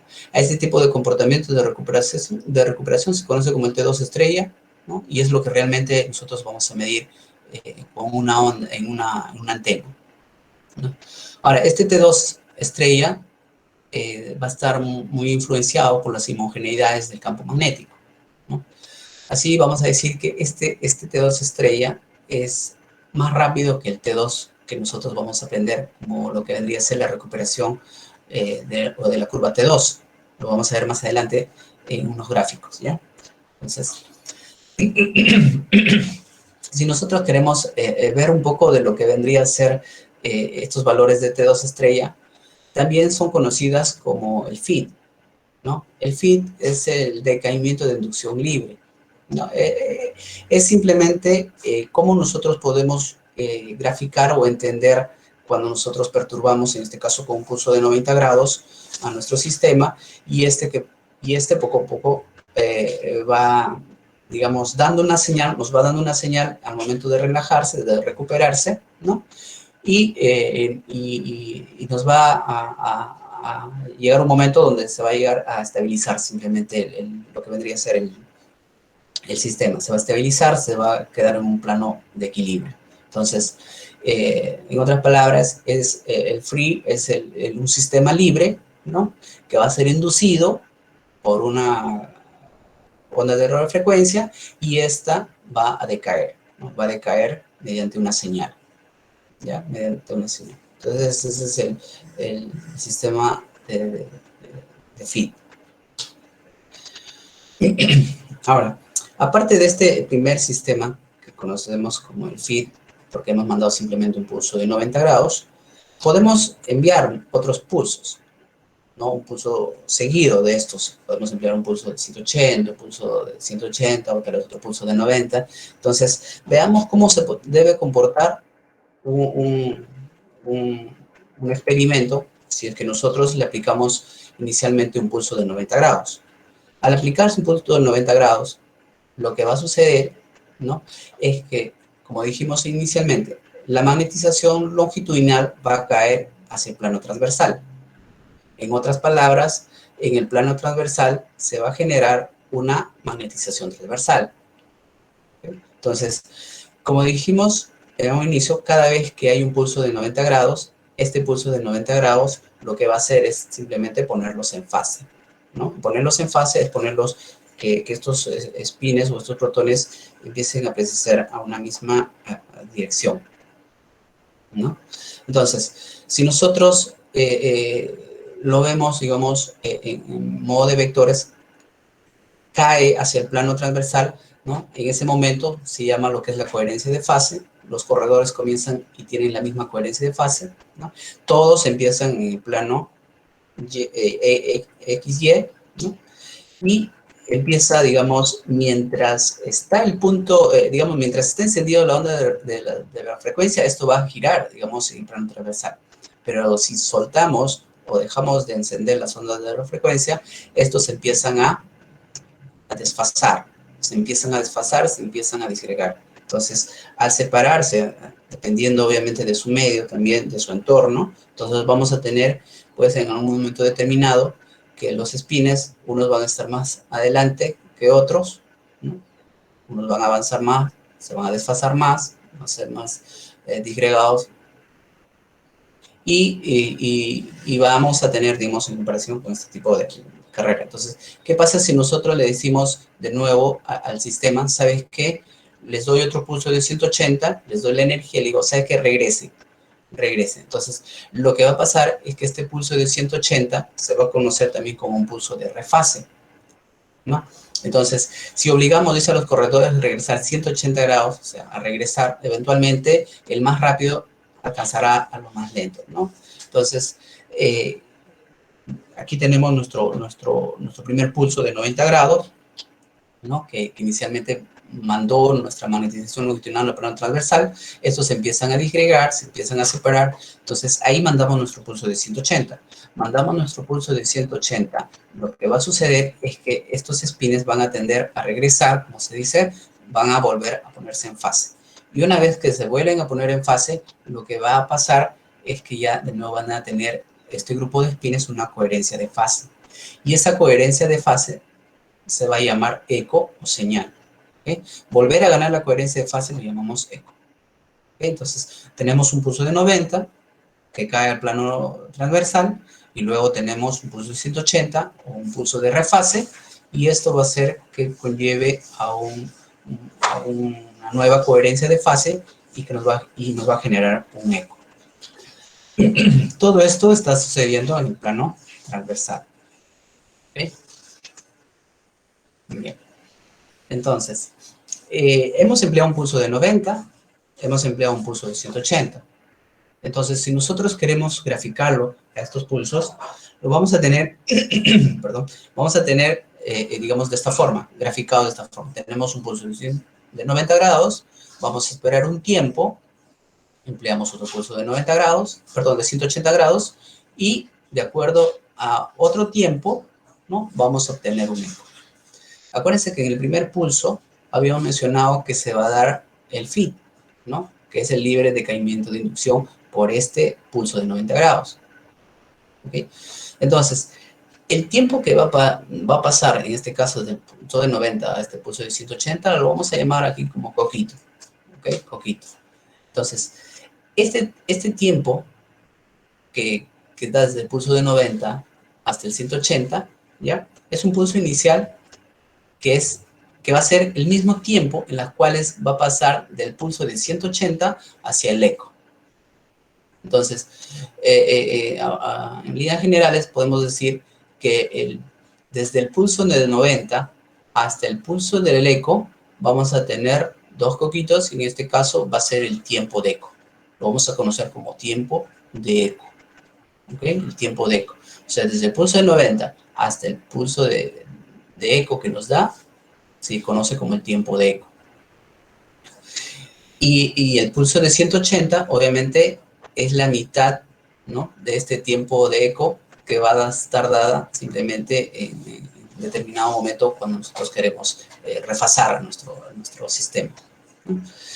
Y el tiempo de repetición va a ser cuando yo a este sistema, a este experimento que estoy enviándoles dos pulsos, en este caso de 90 y 180, y obtengo mi eco, quiero repetirlo. O sea, de nuevo voy a tener un pulso de 90, de nuevo tengo mi feed, y más adelante voy a tener otro pulso de 180, y obviamente después voy a tener mi eco. Entonces, hasta este punto, por ejemplo, desde el punto de 90 hasta el otro punto de 90, yo lo voy a llamar tiempo de repetición. El tiempo de repetición. Entonces, aquí simplemente tenemos un diagrama de cómo mandamos un pulso de frecuencia, mandamos otro pulso de frecuencia, tenemos la respuesta de este último en un determinado tiempo. O sea, estamos graficando espacialmente una secuencia de pulsos. ¿Ok? Estamos graficando una secuencia de pulsos, simplemente. ¿Ok? Entonces, existen otras secuencias de pulsos, como les decía, ¿no? Existen una secuencia de pulsos en las cuales vamos a mandarle primeramente el pulso de 90 grados, ¿no? Vamos a hacer que decaiga nuestra magnetización longitudinal al plano transversal, ¿no? Luego vamos a mandar un pulso de 180, que como sabemos el pulso de 180 es un pulso de refase, ¿no? De refase, ¿no? Y después de ello vamos a mandar otro pulso de 180, otro pulso de 180, y así sucesivamente podemos mandar varios pulsos de 180. De tal forma de que cada vez que mandamos un pulso de 180 vamos a tener un eco, vamos a tener otro eco, y así sucesivamente. Entonces, estos ecos que nosotros tenemos aquí, dependiendo de la cantidad de pulsos de 180 que podemos enviar, van a generar una señal que lo vamos a conocer como la curva del T2, y esa es la señal que decíamos anteriormente en las otras diapositivas, donde decíamos que el T2 es mayor o es más grande que el T2 estrella. Porque acuérdense, este es el T2 estrella, nada más esta señal. Entonces podemos generar imágenes con el T2 basándonos en un grupo de señales que nos va a dar a partir de varios pulsos de refase, o en este caso de 180. Y podemos obtener imágenes solamente con el T2 estrella. Entonces, a simple vista vamos a ver más adelante que las imágenes T2 estrella son más estables que las imágenes T2 simplemente son más estables que las imágenes T2 estrella. Eso quiere decir que las imágenes T2 estrella también son más rápidas que las imágenes T2, ¿no? Entonces, esto es simplemente para ver los tipos de secuencias que podemos usar en la obtención de imagen, ¿no?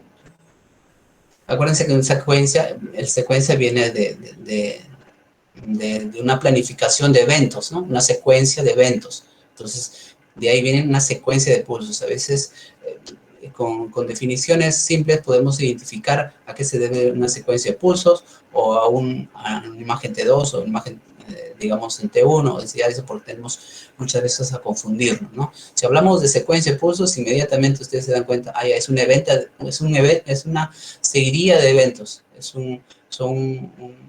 digamos, una forma como se van dando un evento. Entonces, esa es una secuencia de pulsos. Una forma como se van dando las secuencias, cómo se van progresivamente ordenando o generándose pues una secuencia, un grupo de secuencias, ¿no? Un grupo de pulsos en este caso. Licenciado, Sí. disculpe, una consulta. En la imagen, sí, en esa imagen anterior, en la secuencia de pulso entre 90 y 180, ahí ¿por qué no había un tiempo de eco o de señal? O una eco de señal. ¿Dónde me dices aquí? Sí, entre 90, ajá, en la secuencia de pulso entre 90 y 180. ¿Por qué no habría, me dices, un tiempo de eco aquí? Sí. En vez de coquito, vamos a decirlo así. Claro. Ajá. Ya. O sea, de manera general, ¿no? O sea, entiendo que entre cada pulso ya sea hay un tiempo de eco o señal, ¿no? Ya. Lo que pasa es que a este tiempo de eco general, porque fácilmente podríamos haber dicho, ¿sabes qué? El tiempo de eco es el tiempo desde el pulso de 90 hasta que te da eco. Listo, ¿no? Pero ¿por qué decimos podemos llamarle coquito a este y el otro lado también coquito? ¿Por qué? Porque el pulso de 180, ese es el pulso que me va a dar en qué momento voy a tener mi tiempo de eco. Porque este pulso de 180 yo lo puedo jalar más hacia la izquierda o lo puedo jalar más hacia la derecha. ¿Ya? Entonces, a las finales, el tiempo de eco general que yo voy a tener, digamos, para obtener mi señal, ¿no? Va a estar dada desde el pulso inicial, ¿no? Y el 180 me va a modular, vamos a decirlo así, me va a modular, ¿no? En qué momento yo voy a mandar este pulso de 180. ¿Ya? Entonces, es por eso que aquí decimos que este pulso de 180 va a estar siempre al medio del tiempo de eco. Al tiempo de eco. Ya siempre va a estar al medio. Por eso, a ambos lados lo ponemos como, vamos a decirlo, coquito, ¿no? En este caso, la imagen de un coquito, de un casino, digamos. ¿No? Entonces, este es el mismo tiempo que va a pasar hasta podemos obtener el eco. Como este es el pulso de refase, ¿no? Este tiempo, como digo, este pulso de 180 puede ser después. Al ser después, obviamente mi tiempo de eco va a variar. Ya no va a ser aquí, va a ser probablemente más tirado hacia la derecha, ¿no? El que me va a indicar mi tiempo de eco va a ser el pulso de 180. Por eso es que a este tiempo en el cual pasa del pulso de 90 al 180, yo lo conozco como tiempo de eco medios, ¿no? Es un tiempo de eco medio, ¿no? O sea, es un tiempo de eco entre dos, es un tiempo de eco medio, ¿ya? No sé si satisface tu pregunta. Es el caso, sí, es el caso en el tiempo con el pulso de 180 es refase, ¿no? Si fuera entre 90 y 90, sí sería el un tiempo eco normal, ¿no? Si fuera un pulso entre 90 y 90, como mencionas, sería el tiempo de repetición. Ya sería un tiempo de repetición, ¿no? Ahora, si tú me dices acá 90 y acá 90, ok. Si acá hacemos 90 y acá hacemos 90, lo que va a suceder es que, a ver, no sé si, ya, aquí, mira, ¿qué va a pasar si nosotros mandamos después de este pulso de 90 otro pulso de 90? Lo que va a suceder en nuestro sistema es que a medida que se va recuperando nuestra magnetización longitudinal y mandamos otro pulso de 90, sin que llegue, digamos, a recuperarse, lo vamos a mandar de nuevo a la magnetización longitudinal, al plano XY. Y su valor de esto, como se va recuperando, va a ser ínfimo, vamos a decirles, y va a ser pequeño. ¿Ya? Va a ser pequeño. Entonces, al ser pequeño, obviamente no vamos a tener un eco. Cuando nosotros aplicamos seguido de este pulso de 90, de este pulso, digamos, excitador, vamos a decirlo así, y este es el pulso de refase, ¿no?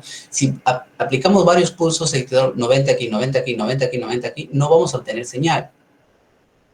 No vamos a obtener señal, porque cada vez que se recupera le vamos a mandar 90. Se empieza a recuperar, le mandamos 90. Se empieza a recuperar, le mandamos 90. Entonces, a las finales, ese pulso no se va a llegar a recuperar completamente o a un tiempo en los cuales le vamos a mandar un pulso de refase y no se va a poder, porque este es un pulso de refase, ¿no?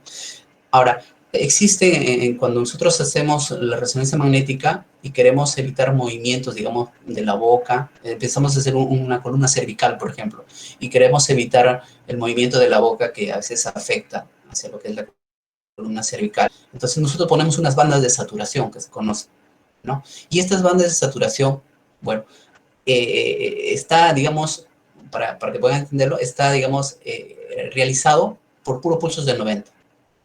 ¿No? Por puro pulso de 90, de tal forma de que mientras el paciente está moviendo la boca, digamos, en ese rango, digamos, de donde está la banda de saturación, se manda el puro pulso de 90, pulsos de 90, pulsos de 90, de tal forma que cuando nos da la imagen, digamos, que nos muestra en la pantalla, vemos la columna cervical, digamos, bien adquirida, con una buena resolución de contraste y de imagen, pero la zona, digamos, donde hemos puesto la banda de saturación se ve oscura.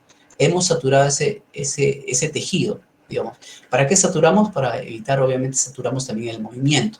Entonces, la interferencia de esa zona del movimiento. Entonces, en esos casos, podemos decirlo que empleamos ahí puro pulso de 90, ¿no? Puro pulso de 90 para que no se recupere. Y al final no se recupera y obviamente no nos da señal. ¿Sí? ¿Se entiende? Sí, entonces se podría hablar de un tiempo mínimo de eco o para que se recupere longitudinalmente. Claro, exacto. ¿Cuánto más o menos? Esa parte, digamos, porque esa parte lo vamos a ver en contraste de imagen. Eso lo vamos a ver un poquito más adelante. ¿Ya? Ahorita hay que, debemos recordar, mejor dicho, qué es un tiempo de eco o qué es un tiempo de repetición, ¿no? Y qué nos marca el tiempo de eco. El tiempo de eco nos marca desde el pulso inicial de 90 grados hasta el tiempo, hasta donde se da el eco, y el pulso de repetición, o el tiempo de repetición es desde el pulso de 90 hasta el otro pulso de 90 para volver a excitar o volver a refasar nuestro ejemplo, nuestro sistema, ¿no? Ok. Este es el T2 estrella con respecto al T2. Y bien, entonces, ¿de qué depende estas curvas de relajación del T1 y del T2? Aquí vamos a ver pues que el T1 va a depender básicamente de la composición del tejido, ¿no? De la estructura y del ambiente. Acuérdense que estamos diciendo que el T1 es el spin red, el spin latiz, ¿no? Que tiene que ver con su entorno, con su medio, con su estructura, ¿no? Entonces, aquí podemos decir pues que los líquidos, por ejemplo, tienen un T1 largo, ¿ya? Mientras que el T2, ¿no? Va a ser, digamos, dependiente de las heterogeneidades del campo magnético externo, es dependiente de las heterogeneidades del campo magnético local, ¿no? Dentro de los tejidos, ¿ya? En este caso, los líquidos tienen un T2 largo, ¿ya? Y los sólidos tienen un T2 corto, ¿no? ¿Okay? Entonces, la relajación longitudinal se representa por una recuperación exponencial a su valor inicial, ¿no? Y esta está determinada por lo que conocemos el llamado T1, ¿ya? Y lo que es la relajación transversal, ¿no? Va a estar dada por la caída exponencialmente hasta cero, ¿no? De lo que vendría a ser la magnetización transversal, y está determinada por un tipo llamado T2, ¿ya? Entonces, estas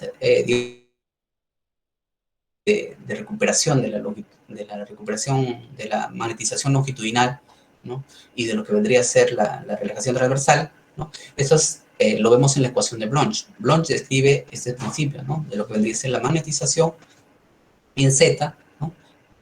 Que se va recuperando a través de una magnetización cero, desde el punto cero, ¿no? Entonces, de esta forma se llega a una operación matemática, a una conclusión de que cuando se alcanza el 63% de lo que es la recuperación, la magnetización longitudinal en Z, se habla de un T1. Mientras que en otro gráfico, lo que vendría a ser la recuperación de la magnetización o de la recuperación transversal, ¿no? De la relajación transversal, va a estar dada a través del 37% de su recuperación para poderlo identificar como un T2. ¿Okay?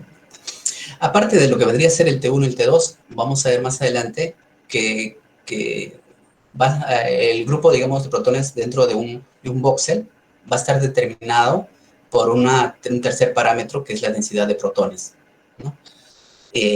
No es otra cosa que la representación de la cantidad de protones que está en este voxel, ¿no? Entonces, el tiempo de relajación T1, también llamado, como le decía, spin lattice, ¿no? o el tiempo de relajación longitudinal, se caracteriza la recuperación de la magnetización longitudinal, ¿no? Entonces, va a depender, como le digo, en este caso, nuestro ejemplo aquí, en la parte inferior, nuestro sistema, ¿no? Se va a recuperar dependientemente de lo que es el medio, la red, o la latiz, ¿no? Son términos que emplean para poder entender lo que es la recuperación, que es vulnerable esto, ¿no? Se recupera hacia la energía, se entrega hacia lo que es la red, ¿no? También hacia las macromoléculas, en este caso hacia las proteínas, si es que un protón de hidrógeno está cerca a lo que son las macromoléculas, hacia las proteínas, tienden a hacerlo más rápido, ¿no? Tienden a desplazarse más rápido, en este caso. Pero en caso del agua, por ejemplo, es más difícil entregar su energía hacia el medio para que se pueda recuperar. Entonces, por eso es que en el agua el T1 es más largo, ¿no? Entonces, si nosotros queremos graficarlos con respecto a los tejidos biológicos, podemos graficarlo de esa forma, ¿no? La grasa tiene un T1 corto. Al tener un T1 corto quiere decir que es rápido y se recupera de una forma rápida, mientras que el agua tiene un T1 largo, ¿no? Y se va a recuperar de una forma lenta, de tal forma de que la grasa, por ejemplo, llega a su 63% en un aproximado de 240 milisegundos, ¿no? Es un tiempo en el cual es corto, es rápido. Mientras que el agua alcanza su 73%, su recuperación de 63% a los 2500 milisegundos. ¿Okay? Entonces, de esta forma podemos identificar los tejidos biológicos, ¿no? Lo que es grasa y lo que es agua, y dentro de ello podemos identificar también la sustancia blanca, que tiene más componente de grasa, y la sustancia gris, que tiene más componente de líquido. Entonces, dependiendo de estos valores y estos tiempos de relajación, vamos a ver, pues, que, por ejemplo, la grasa, como les digo, por un equipo de 1.5 Tesla, va a estar en un promedio de 260, más o menos 70 milisegundos. Entonces, y aquí es donde la grasa lo vamos a ver de una forma de alta señal, porque el T1 es corto, ¿no? El T1 es corto, por lo tanto tenemos más señal. Entonces, acá, por ejemplo, la grasa retroorbitaria, vemos señal, hiperseñal, ¿no? Y mientras el líquido cefalorraquídeo, en este caso, que vemos en los ventrículos, lo vemos de una forma de una imagen de hiposeñal, ¿no?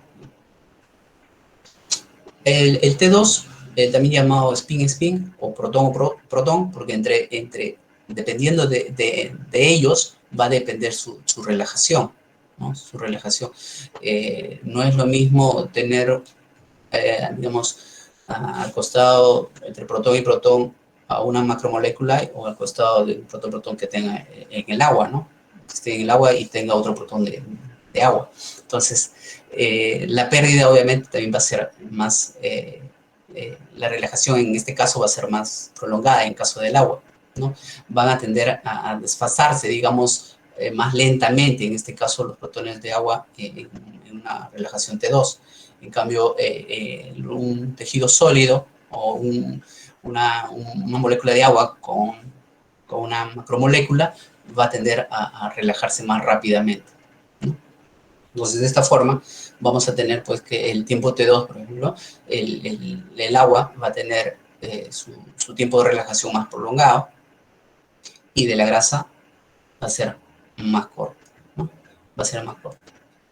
Entonces, la grasa, por ejemplo, alcanza su valor de 37% en 80 milisegundos, mientras que el agua podría variar y llegar hasta 1400 milisegundos o un poco más incluso, ¿no? Entonces, en T2, la característica de las densidades de estos tejidos va a ser la siguiente, ¿no?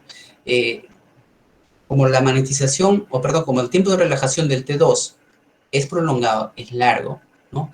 Esto nos va a dar una señal del tejido, del líquido libre, en este caso del agua, ¿no? Aquí lo vemos como líquido sazolorraquídeo o como el morbitrio de las órbitas, ¿no? Lo vamos a ver con hiperseñal, ¿no? Entonces, mientras que de la grasa, por ejemplo, va a ser distinto, ¿no? En este caso, los valores de la grasa están en 80 o más o menos 36, ¿no? También va a tener un relativo grado de señal, ¿no? En este caso. Pero lo importante, y debemos recordar que en los tiempos de relajación de T2, el líquido lo vamos a ver de forma de hiperseñal. Ok, ahora seguimos. ¿Alguna pregunta hasta aquí? Disculpen. ¿Una pregunta?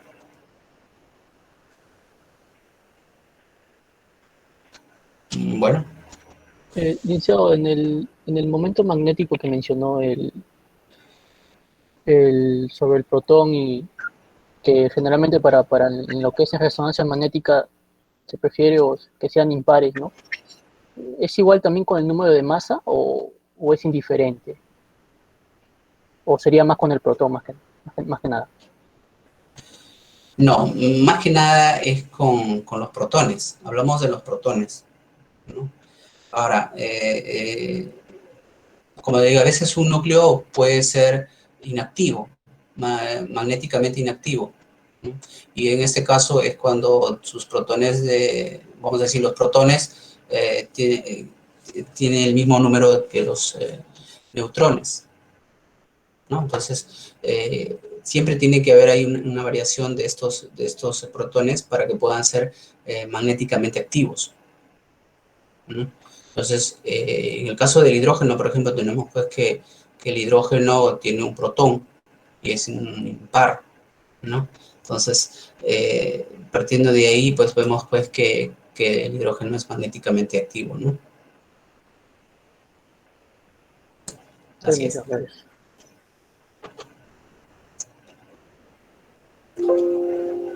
Vamos a continuar. ¿Hay otra pregunta? Necesito, ¿crees que le das unos 5 minutos a los chicos para que puedan relajarse un poquito? Aunque sea. Ok. Sí. Ok.